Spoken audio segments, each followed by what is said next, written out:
Aloha Chair, aloha Council. I have worked across 5 different mega fires. My role is often to catch those who slip through the cracks in systems that are not built for them. And my goal is always to help stitch those cracks closed so that fewer fall through the next time. In the weeks after the Lahaina fires, I helped to build the back end of mutual aid systems, organizing needs and offers in real times.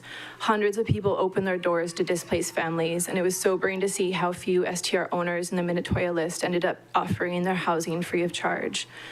I can send stats about it and I have more paragraphs, but I don't want to feed into the us versus them. This whole thing breaks my heart, and I know it does yours. While I acknowledge that this is an imperfect bill, and I do think some exceptions could be made, this division does break my heart. The hard truth is that when our island was on fire, it wasn't the outside investors that stepped up. It wasn't the timeshare owners who would prefer to keep their housing empty or those hoarding homes for retirement. It was neighbors.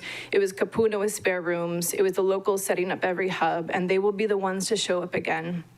The strongest safeguard that we can build in times of disaster isn't investment property, it's community. It's the invisible infrastructure of interdependence. Neighbors who will knock on your door when the power is out, who bring you food when you are sick, and who open their homes before FEMA ever arrives. This is a safety net that saves lives. It is not for sale. It is built over time by choosing people over profit. Sometimes the complexity of legislation clouds the clarity of truth, so let it simplify. Let us return to the canoe. Let us say we are all adrift, everyone is hungry, and there is food plenty. But some on the canoe have hoarded it in coolers, locked it up, and portioned it out to those who already have. Some would rather let it spoil and not even be used than to give it to those who are hungry, stowed away for a day that is not even promised. Would you choose to sail again with the ones that have hoarded the resources? In these uncertain times, who do you want on that canoe with you? Because that is what you are shaping right now. Not just policy, but the crew of this island's future. Who do you trust to take care of one another best?